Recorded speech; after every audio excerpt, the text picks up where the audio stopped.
Assalamualaikum warahmatullahi wabarakatuh. Baiklah, untuk materi hari ini saya akan membahas mengenai desain produk barang dan jasa.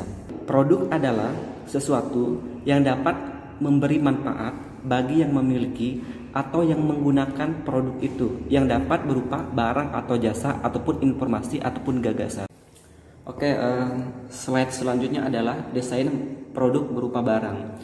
Produk yang berupa barang adalah sesuatu yang berbentuk sehingga mudah untuk diperjualbelikan. Produk yang berupa barang dapat dipindahkan dengan mudah ataupun letak fasilitasnya, dapat ditentukan besaran biayanya, dan aktivitas penjualannya berbeda dengan produksi, di mana aktivitas produksinya mudah untuk diotomatisasi. Otomatisasi di sini artinya adalah penggantian tenaga manusia dengan tenaga mesin yang secara otomatis melakukan dan mengatur pekerjaan sehingga tidak memerlukan lagi pengawasan manusia langsung. Selanjutnya yaitu desain produk berupa suatu jasa. Jasa adalah setiap tindakan atau perbuatan yang dapat ditawarkan oleh suatu pihak kepada pihak lain yang pada dasarnya bersifat berwujud fisik dan tidak menghasilkan kepemilikan sesuatu. Nah, yang termasuk industri jasa adalah contohnya perbankan, keuangan, asuransi, transportasi, pelayanan kesehatan, komunikasi, dan lain sebagainya. Slide berikutnya adalah PLC atau Product Life Cycle dan pilihan strateginya. Yang pertama yaitu perkenalan. Perkenalan di sini dia masih menyesuaikan dengan pasar dan banyak biaya. Kenapa banyak biaya? Yang pertama itu adalah di perkenalan di sini, yang pertama dia ada riset, ada pengembangan produk, terus yang ketiga itu ada modifikasi produk, dan empat itu pengembangan pemasoknya sendiri.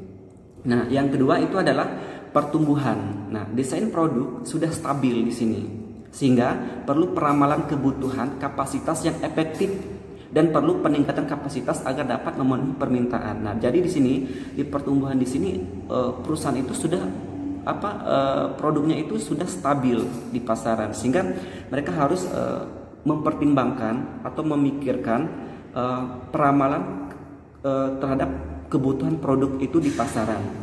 Yang ketiga itu kematangan. Nah, kematangan di sini yaitu pesaing sudah dapat dipastikan dan memerlukan inovasi.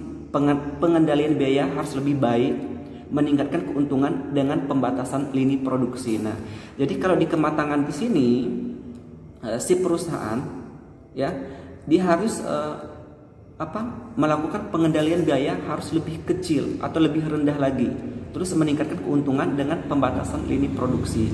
Yang keempat yaitu penurunan. Nah, di sini tahap penurunan ini yaitu produk itu hampir mati ya, atau sudah tidak diminati oleh konsumen ataupun masyarakat.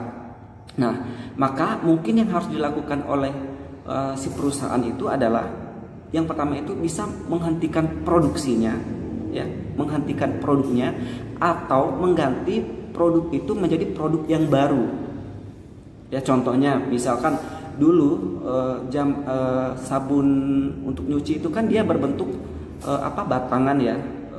Dia berbentuk batangan. Nah, karena seiring perkembangan zaman dia sudah tidak terlalu diminati oleh masyarakat ataupun konsumennya, maka dia berubah menjadi sabun cuci itu menjadi sabun yang deterjen atau cair.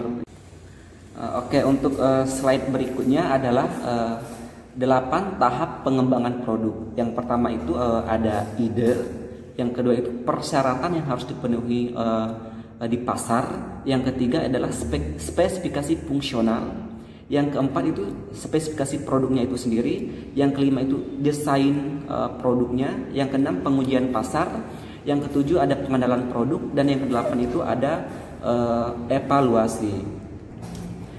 Nah, untuk yang pertama itu ada ide.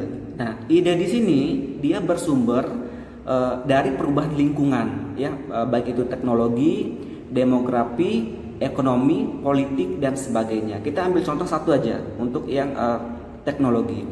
Kalau dulu orang lain kalau jualan baju ataupun berjualan biasanya kan offline gitu, buka toko dan pelanggan yang datang. kita melayani gitu lah. Nah, kalau sekarang ini dia sudah beralih ke teknologi.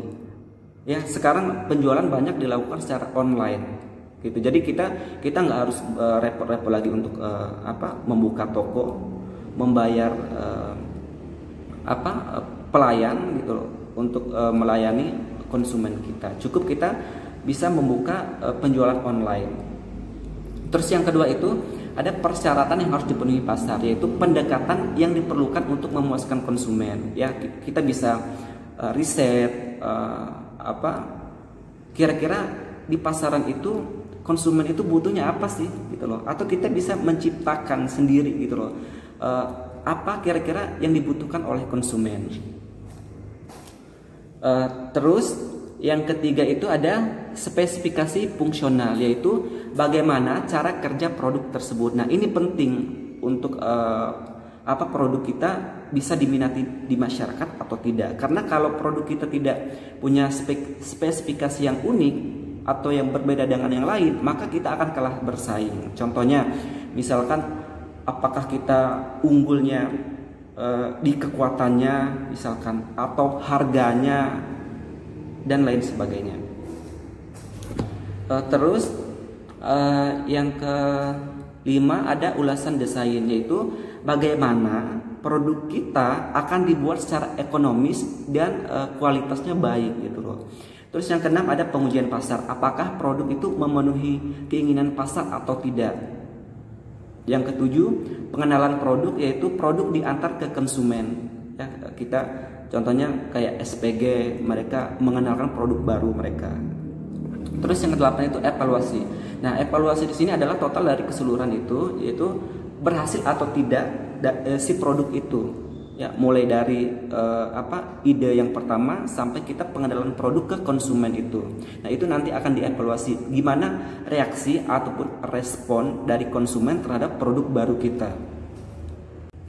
Oke, untuk slide selanjutnya yaitu permasalahan lain dari desain produk. Yang pertama itu masa transisi ke produksi. Nah, di sini manajemen harus benar-benar memikirkan atau membuat keputusan untuk mengembangkan atau mengetahui kapan memindahkan sebuah produk itu dari tahap pengembangan ke tahap produksi secara massal. Nah, pemindahan ini dikenal sebagai pemindahan menuju produksi atau transition to production.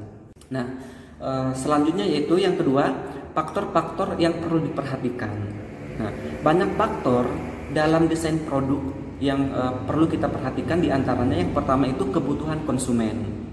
Nah, di sini pelanggan atau konsumen ya memiliki pengaruh yang sangat besar terhadap atas produk yang kita rancang. Nah, alasan produk yang kita rancang itu harus mampu ya memenuhi ataupun mewakili kebutuhan dari pelanggan yang potensial yang akan kita bidik menjadi konsumen kita.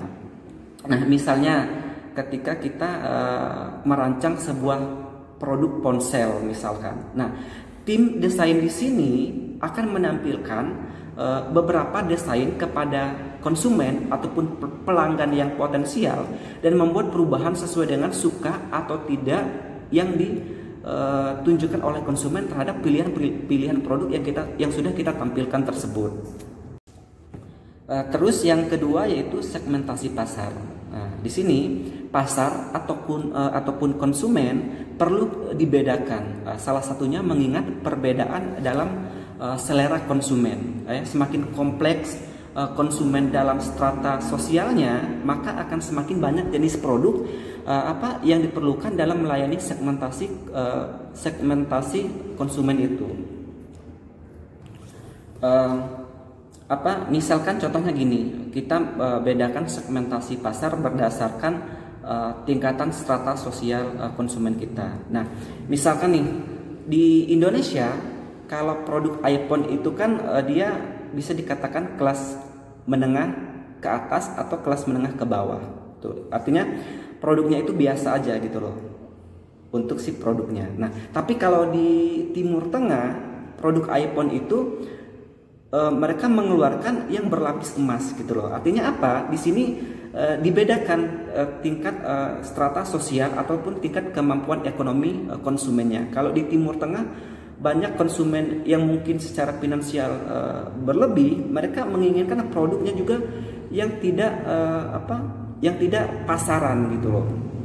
Nah, atau kalau itu berdasarkan strata sosial konsumennya, atau kita bedakan segmentasi pasarnya berdasarkan selera ya. Misalkan zaman dulu itu kan mie instan itu kan cuma ada rasa bawang gitu ya, ayam bawang, cuma satu varian. Nah, seiring perkembangan zaman, selera konsumen semakin kompleks dan berbeda-beda, maka diciptakanlah atau dikeluarkanlah produk-produk mie instan itu yang jenis variannya itu banyak sekali ya, mengikuti perkembangan ataupun selera yang diinginkan oleh konsumen mereka.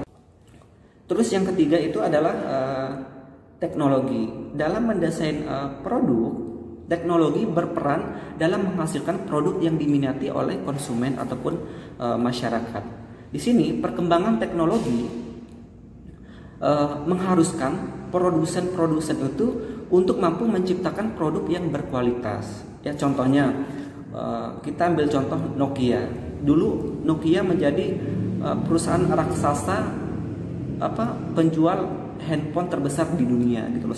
Siapa yang bisa nyangka Nokia bisa bangkrut karena dia menguasai pangsa pasar dunia untuk penjualan handphone gitu. Nah, mereka tiba-tiba bangkrut. Kenapa? Karena mereka tidak mengikuti perkembangan teknologi. Mereka masih tetap bersikukuh mempertahankan teknologi yang mereka punya, sedangkan para pesaing mereka sudah mengeluarkan produk-produk yang baru ataupun pilihan-pilihan terbaru sesuai dengan perkembangan teknologi. Akhirnya Nokia susah untuk mengejar ketertinggalan yang mereka buat sendiri gitu loh. Jadi makanya teknologi itu perusahaan harus bisa mengikuti teknologi yang sedang tren atau yang sudah berkembang itu seperti apa. Terus yang keempat, kita harus memperhatikan kondisi lokal. Di sini dalam desain kita perlu mempertimbangkan budaya lokal masyarakat setempat ataupun konsumen, sehingga produk yang kita tawarkan itu bisa dimanfaatkan dengan baik dan tidak menyusahkan konsumen. Contohnya gini, mie ramen gitu. Mie ramen itu kan aslinya dari Jepang ya. Nah, kalau di Jepang itu kan dia tidak pedas gitu. Dia biasa aja atau tidak terlalu pedas. Nah, supaya mie ramen bisa diterima di Indonesia, bisa masuk ke pasar Indonesia, maka produsen-produsen itu menyesuaikan dengan lidah orang Indonesia ya. Mereka memberikan varian yang lebih pedas ya, sesuai dengan selera konsumen Indonesia. Atau misalkan contoh produk yang lain adalah dimsum ya. Salah satu jenis dimsum itu kan ada siomay ya, yang isian itu.